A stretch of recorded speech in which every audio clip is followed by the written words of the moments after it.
ಇನ್ನೂ ಸ್ವಲ್ಪ ನಮಗೆ ಈಸಿ ಆಗಲಿ ಅನ್ನೋ ಕಂಪ್ಯಾರಿಸನ್ ಮಾಡೋದಾದ್ರೆ ಗಗನಯಾತ್ರೆ ಕಂಪೇರ್ ಮಾಡಿದ್ರೆ ವಿಮಾನಯಾನ ಎಷ್ಟು ಮೇಲೆ ಇರುತ್ತೆ ಅನ್ನೋದನ್ನ ನಾವು ಅರ್ಥ ಮಾಡ್ಕೊಂಡ್ರೆ, ಸೊ ವಿಮಾನ ಭೂಮಿಯಿಂದ ಎಷ್ಟು ದೂರದಲ್ಲಿ ಹಾರುತ್ತೆ ಅಂದ್ರೆ 30,000ದಿಂದ 40,000 ಫೀಟ್ ಅಡಿಯಲ್ಲಿ ಹಾರುತ್ತೆ. ಅಂದ್ರೆ 9ರಿಂದ 12 ಕಿಲೋಮೀಟರ್ ಮಾತ್ರ. ಅಂದ್ರೆ ಭೂಮಿಯಿಂದ 9ರಿಂದ 12 ಕಿಲೋಮೀಟರ್ ಮಾತ್ರ.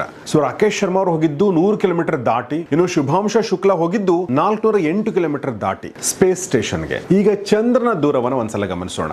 ವಿಮಾನಯಾನ 9ರಿಂದ 10, ರಾಕೇಶ್ ಶರ್ಮಾ 100 ಮತ್ತು ಶುಭಾಂಶ ಶುಕ್ಲಾ ಅವರು 408 ಕಿಲೋಮೀಟರ್ ದೂರ ಹೋಗಿದ್ದಾರೆ ಅಂತ ನಾವು ಅರ್ಥ ಮಾಡ್ಕೊಂಡ್ಮೇಲೆ, ಹಾಗಾದ್ರೆ ಚಂದ್ರ ನಮ್ಮಿಂದ ಎಷ್ಟು ದೂರ ಇದ್ದಾನೆ ಅನ್ನೋ ಪ್ರಶ್ನೆ ಬಂದೇ ಬರುತ್ತಲ್ವಾ. ಸೊ ಚಂದ್ರ ನಮ್ಮಿಂದ ತುಂಬಾ ದೂರ ಇದ್ದಾನೆ. ಎಷ್ಟು ದೂರ ಅಂದ್ರೆ, ಚಂದ್ರ ಭೂಮಿಯ ಸುತ್ತ ಇರೋದ್ರಿಂದ ಒಂದು ಆವರೇಜ್ ಕ್ಯಾಲ್ಕುಲೇಷನ್ ಮಾಡಿದ್ರೆ ಗೊತ್ತಾಗೋದೇನೆಂದ್ರೆ, ಚಂದ್ರ ಭೂಮಿಯಿಂದ 3,84,400 ಕಿಲೋಮೀಟರ್ ದೂರದಲ್ಲಿದ್ದಾನೆ. ಯಾಕಿದನ್ನು ಹೇಳ್ತಾ ಇದ್ದಾನೆ? ಚಂದ್ರಯಾನದ ಬಗ್ಗೆ ಇರುವಂಥ ಗುಮಾನಿಗಳಿಗೆ, ಅಪಸ್ವರಗಳಿಗೆ ಕಾರಣ ಈ ಒಂದು ದೂರ.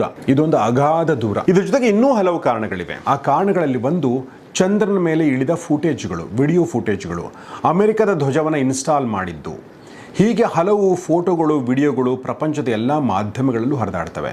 ಜುಲೈ 24, 1969ಕ್ಕೆ ಈ ವಿಜ್ಞಾನಿಗಳು, ಕಾಸ್ಮೋನಾಟ್ಸ್ ಭೂಮಿಗೆ ವಾಪಸ್ ಮರಳ್ತಾರೆ. ಭೂಮಿಗೆ ಬಂದ ನಂತರ ವಿಜ್ಞಾನಿಗಳ ಜೈಕಾರ ನಡೆಯುತ್ತೆ. ಸಾವಿರಾರು ಇಂಟರ್ವ್ಯೂಗಳು, ಸ್ಟೇಟ್ಮೆಂಟ್ಗಳು.